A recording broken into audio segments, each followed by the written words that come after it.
everybody? Welcome back to another Wisdom Girl and Wise Women show. It's your girl, Wisdom Girl, aka Carmel Miller, and this is. Hey everybody, I'm Wise Woman Leslie Christie. And today we're doing a part 2 of Black people. Yeah, I forgot. Black people who don't get the credit. So, or don't get enough. Or don't get enough. Some of them don't get credit at all. So, what is it? All right, let's get into the ball. We want them to do what? Like, share, subscribe, tag. Did I say share? Yes, share. Share and tag are the same thing. Well, we want y'all to do everything that you can do in order for other people to know that we are on the air now. Let me just say that we are kind of like outside. So we are praying and hoping that our connection does not get spotty, get lost. I'm seeing a little freezing even now. But we're going to move forward and we're going to keep going and, bring you this fabulous show. We want to give a shout out to Tanisha Turton, Jennifer Kennard, who are with us in the chat. And thank you so much for the happy birthday shout out. Thank you. All right. So let's get into it. Okay, so our first person is Josephine Baker. Mm-hmm. So, the iconic singer and dancer Josephine Baker is best known for her entertainment career that spanned 5 decades. Wow, long time. She was also an agent for the French intelligence force during World War II. I feel like I knew that. She was an agent for the French intelligence. Wow. So she was really French. She was American and French. You didn't know she was French? I'm just saying. It doesn't matter if I know it now. We have an audience. She sang in French. Okay, continue. As the story goes, Nazi guards were so starstruck by Baker, known in various circles as the Black Pearl, that they let her slip across the border without trouble. Wow. Not knowing she carried secret messages written in invisible ink on her sheet music. Wow. After the war, Baker was awarded the French Legion of Honor for her service. Wow. That must have been really interesting for her, to carry those messages in her sheet music, I bet it was fun. Probably was fun, challenging, fun, all of that at the same time. Wow. I think I personally, I would love to be a spy. Like you would like to be? Yeah. I would love to be a spy. Yeah, you did say that. It's very, you did say that. You did say that. Wow. I want to be like Carmen Sandiego. Okay. Well, then you go ahead and pursue your spy life, girl. But I'm going to stay on the safe side. All right. So we have coming up next this amazing woman, Althea Gibson, born 1927, passed away in 2003, long before Venus and Serena Williams, way before Venus and Serena, another tall, young, beautiful Black woman shook up the world of tennis with her powerful serve and brilliant play. She was, as I said, Althea Gibson. And tennis had long been a segregated sport, when her skill and her strength broke the color barrier in the 1950s. Gibson's path to stardom was unusual. She grew up in Harlem on a block where, some of you know, where the New York City Police Department would block the street or block the traffic so that the neighborhood kids could play sports. And so there was where she learned paddle tennis and began to win tournaments at the age of 12 in New York. And so the people in her neighborhood recognized her talent, and so they raised money for her to take tennis lessons, and that is how her tennis career was born. So now, Gibson, she began winning local and regional tournaments, but she was barred, y'all, from national events because of her race. Man, crazy, right? In 1950, however, after intense lobbying and people were on her side, she became the first African American to compete in the U.S. National Championships, which was the precursor to the U.S. Open, which we know Venus and Serena, and now other females, particularly women of color, are very well known for.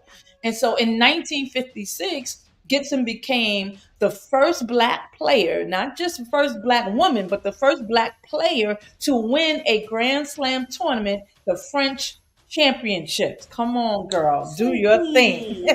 And the next year, she was the first black champion in the 80 history of Wimbledon, receiving the trophy from none other than Queen Elizabeth II. And by the time she retired, she had won 11 Grand Slam titles and the world's top ranked female player. This is your girl, Althea Gibson. Love, love, love, love her. I wish that I was familiar with tennis or kind of into it when she was playing.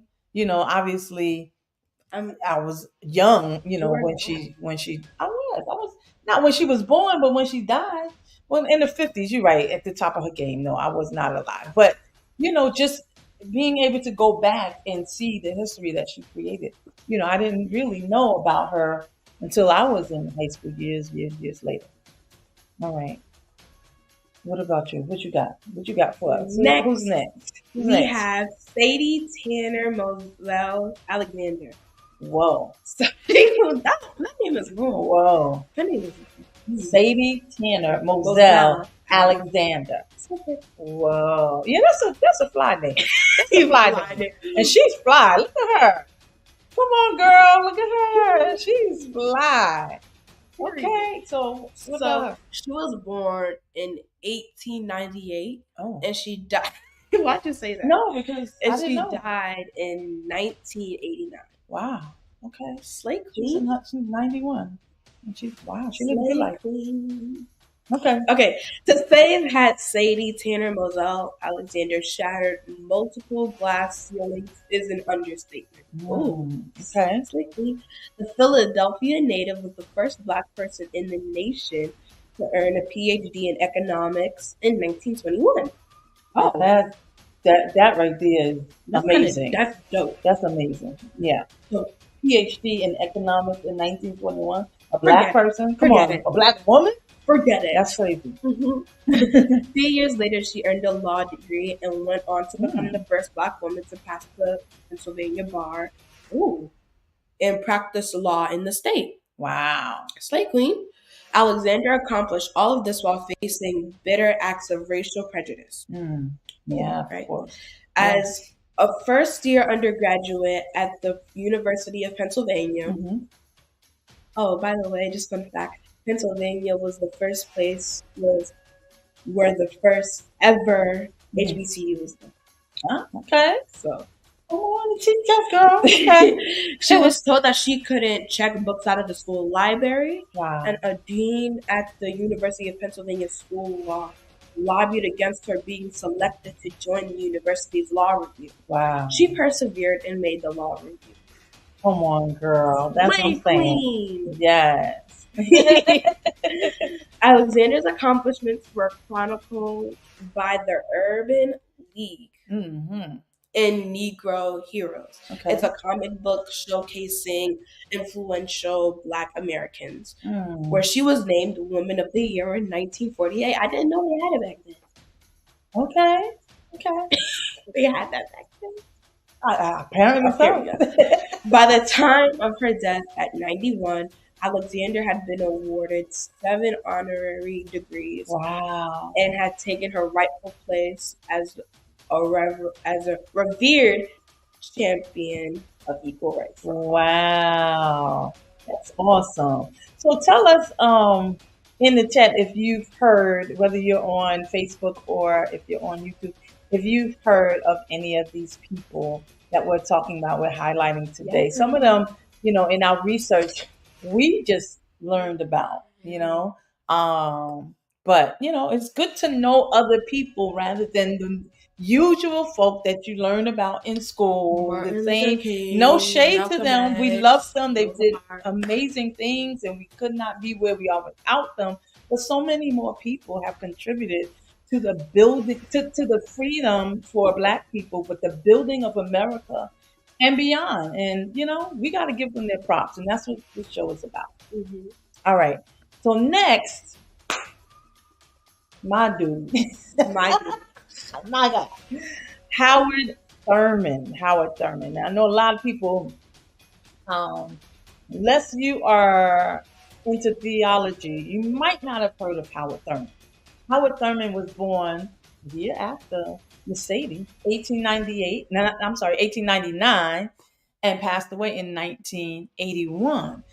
He was a shy man, who he was a shy man who didn't lead marches, he didn't give dramatic speeches, that he was not like that. But Howard Thurman was a spiritual genius slave who transformed history. Thurman was a pastor and a professor and mystic whose groundbreaking book, Jesus and the Disinherited, which I haven't read, but I'm going to get that book and read it. I'm going to get my book and read that. Hopefully it's still in circulation. But anyway, that book, Jesus and the Disinherited, was a commendation, commendation? Why am I having a problem pronouncing this word? Condemnation. Condemnation. He condemned it. Oh, y'all, it's cold out where we are. Condemnation of a form of Christianity, excuse me, which Thurman said was far too often on the side of the strong and the powerful against the weak and the oppressed. Okay, yeah, so he condemned that. All right. I got it now. It took me a minute. That he condemned that ideology. What does condemn that he spoke against it. What is condemn? Oh, okay. He's like, Explain. I didn't know. All right. So the book, Jesus and the Disinherited, the book revolutionized the traditional portrait of Jesus. Oh, I got to get this book. And it had a profound influence on the Reverend Dr. Martin Luther King Jr.'s faith and activism. And by the way, he influenced so many other people who were activists during that time. So born in Florida during the worst of race relations in post-Civil War America, Thurman graduated from Morehouse College in Atlanta, where he was a classmate of Daddy King, who was the father of Reverend Martin Luther King Jr. Come on. And so his impact on the younger King was absolutely profound.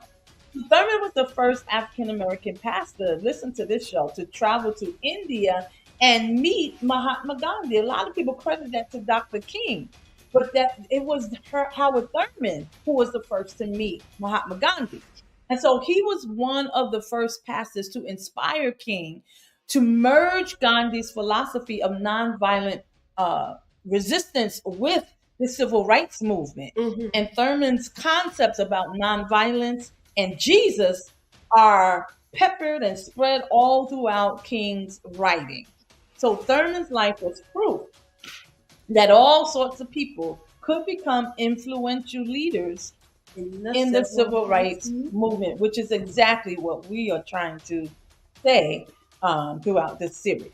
Man, he was amazing. He was amazing. The influence that he had on people, activists, pastors, leaders during that time was amazing. And the fact that he was quiet about it. He wasn't the rah-rah. You didn't see him on the front lines. You didn't see him, I don't know why the picture's cutting me off. Move over, child.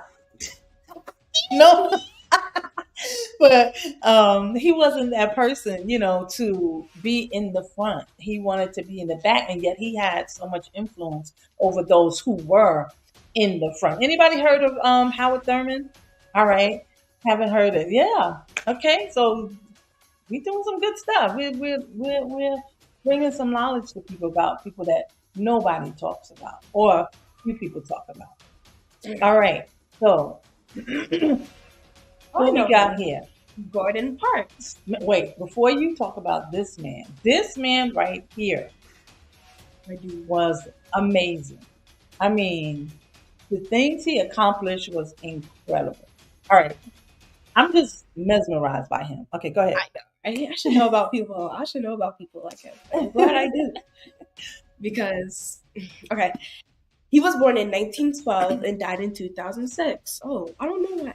It feels like a lot of important people died in 2006. Boy, in the turn of the century for sure. Yeah, that's 2000 hit. Yeah. It's always the 2000s, man.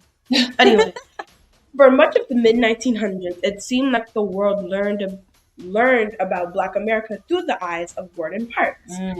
Yeah. His creative endeavors were astoundingly versatile. Mhm. Yeah, I said that right. I'm so glad. Parks performed as a jazz pianist, composed musical scores, wrote 15 books, and co-founded Essence Magazine. Okay, Basically, wait, hold on. everything I want to do. Basically. I never knew that Essence Magazine had a co-founder, and definitely And that he was Black. didn't know it was Gordon Parks. Like I didn't even know. I knew that he wrote books, but okay, there's so much to learn. But go ahead. Just I'm sorry. like me. Okay. He adapted his novel The Learning Tree into a 1969 film, becoming the first African American to direct a movie for a major studio, and later directed Shaft, Who knew? This is what I'm saying. This man is amazing. a hit film. Oh my god, it's my guy Richard Roundtree. Richard Roundtree. Wait, rest in peace, Richard. We love you. Okay. Go on. Okay, anyway, a hit film that spawned who. Now I know you probably never heard of that term, black exploitation, right? That means that there were films that exploited Black people because that was the only way Black people could get into movies at one time. So it was like a whole genre of like Black exploitation films, like Shaft, like Read a Hard Way, like Richard Harlem Roundtree. Nights. Harlem Nights, like right, Richard Roundtree, That's Fred Williamson, the one you just mentioned, Cicely Tyson. no, not Cicely Tyson. She didn't do black exploitation. The comedian. Oh my gosh! If you know some of the black exploitation, The comedian. yeah, the one that was in Harlem Nights. I don't know why I can't. think Eddie of- Murphy. No, not Eddie Murphy. Way before Eddie Murphy. OMG, I cannot think of his name. His face is in front of me. Oh boy, he was like the first. He was the one who influenced all Eddie Murphy and people. Anyway, it'll come back to me.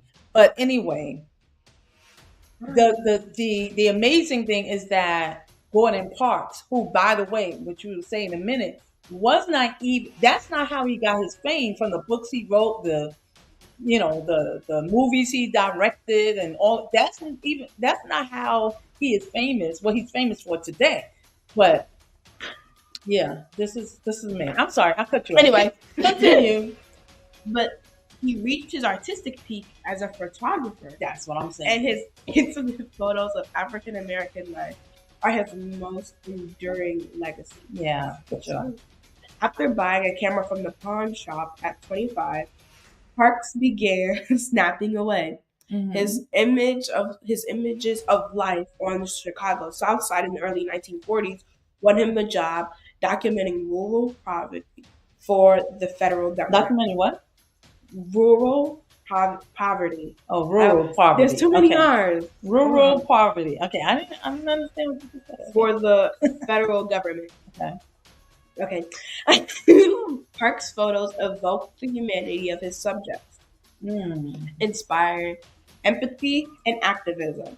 A 1948 photo essay about a Harlem gang leader landed him a gig at his Life magazine's first black staff photographer. Wow. A Harlem gang leader. Now we don't know who that is, but Harlem gang leader could have been. Anyway, Could have been. could have been. If you say Malcolm X. No, he wasn't a Harlem gang leader. Anyway, keep going with Bobby your story. Seale. No. No, Bobby he was Black Panther. That's Which- what I was thinking. I can't think of it. I don't even want to say it because I'm going to say the wrong name. But Anyway, yeah, Denzel Washington played him in a film. I can't recall his name right now. No, Malcolm X. no, not now. I just said no. Y'all pray for her. She got hate for Malcolm X. I don't have hate for Malcolm X. I'm joking. I'm joking. Who does not like Malcolm X? Okay, go ahead. Okay. Finish telling them about this amazing man going forward, please. In the decades that followed, Parks traveled the country, capturing iconic images of the segregated South, the civil rights movement, and such figures as Muhammad Ali and Malcolm X. See, Yeah, boy. Okay. His images now grace the permanent collections of major art museums, like the Museum of Natural History. Maybe. I don't know. Maybe. Parks famously called the camera his weapon of choice, a tool to fight poverty, racism, and other societal ills. Okay. He once put it to an interviewer, I pointed my camera at people mostly who needed someone to say something for them. Ooh, I love that. Yeah, he pointed the camera at people mostly who needed someone to say something for them. That's powerful. That is, and absolutely, his works really do tell a story. I don't know if you've ever seen his work, his photos, but they absolutely tell a story. But Gordon Parks is amazing. I mean, you're talking about an author. You're talking about someone who has directed Shaft, the iconic film Shaft. You're talking about, just a musician composed musical scores. I mean, he was an amazing man, and shout out to him. I mean, we need to honor Shaft. We absolutely need to honor this man. All right, later. All right, thank you, Tanisha. Bill Cosby, Pam Grier, Red Fox, Richard Pryor was who I had on my mind.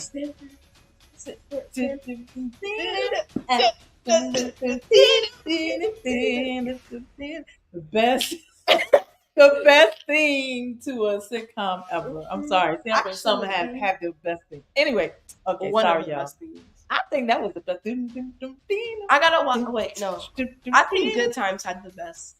Well, that's if we could even, anybody could even remember the words to it. All right. Who we got next? Now, this is someone that I just learned about. Fritz Pollard. This is the one you wanted to include in our show. Fritz Pollard. Born 1894, died 1986. Okay, so that was before the 2000s. He died young. All right, so Fritz, that's like a tongue twister for me. Fritz Pollard was the son of a boxer.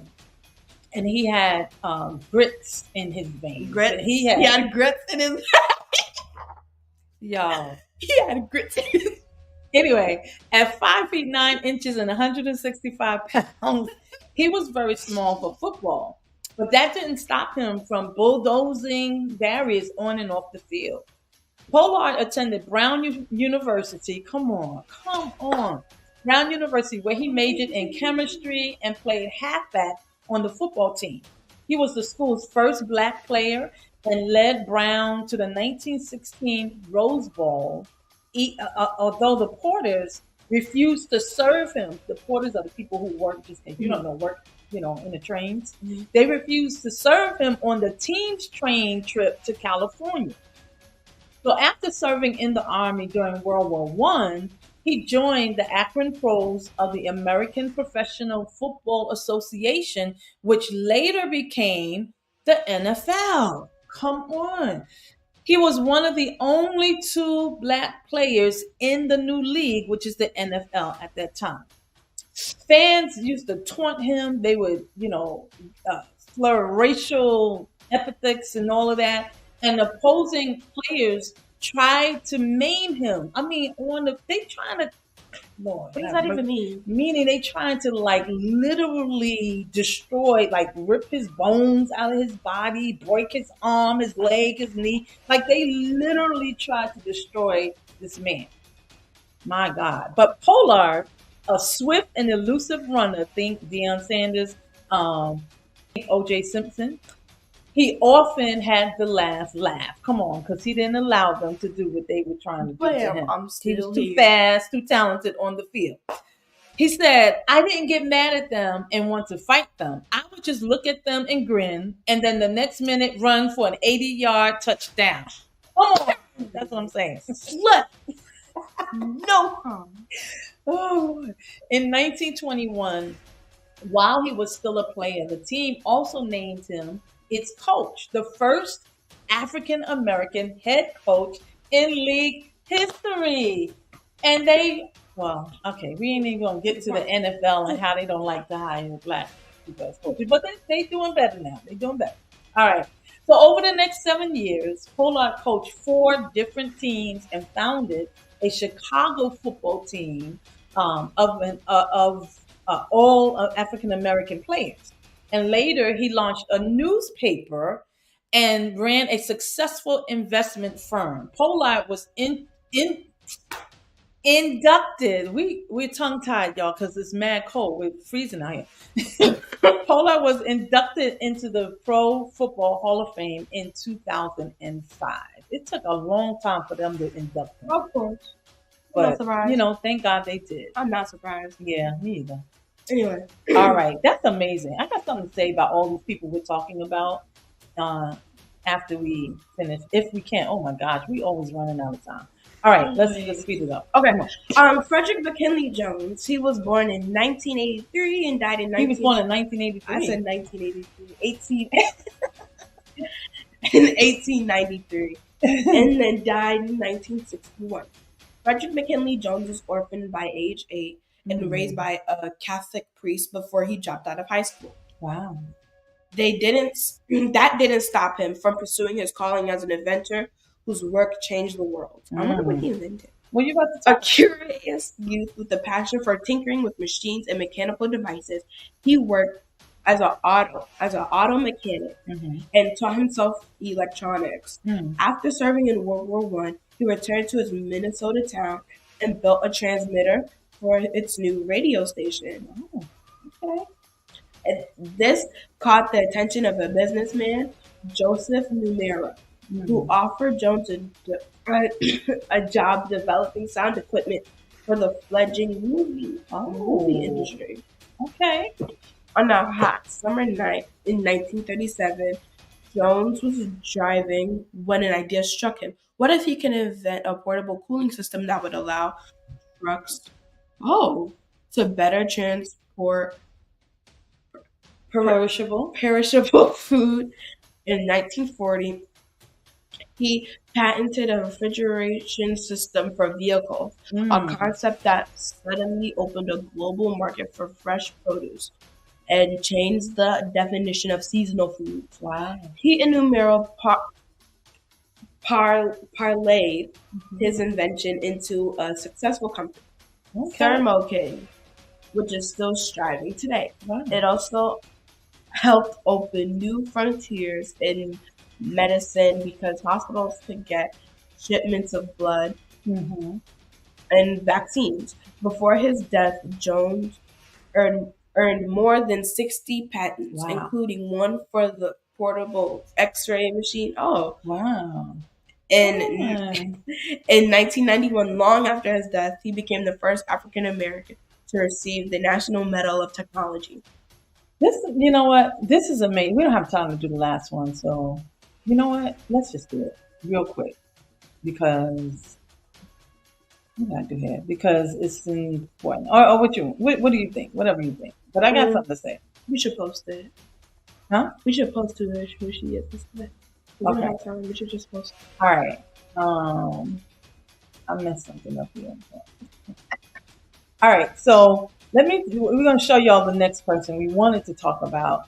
That's the lady that's holding Barack Obama's hand, and she is very much known for fighting for Black voting rights, and actually, as far back as the 1930s, she was registering Black voters for black voters in Alabama.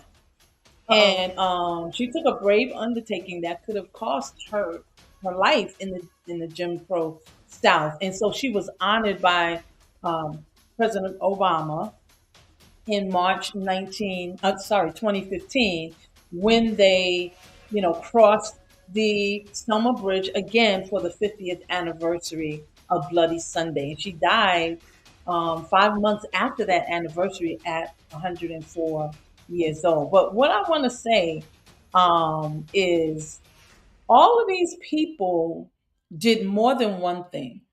They weren't just an athlete. They weren't just a civil rights leader. They weren't just a minister. They weren't just a writer. Like, they did many different things.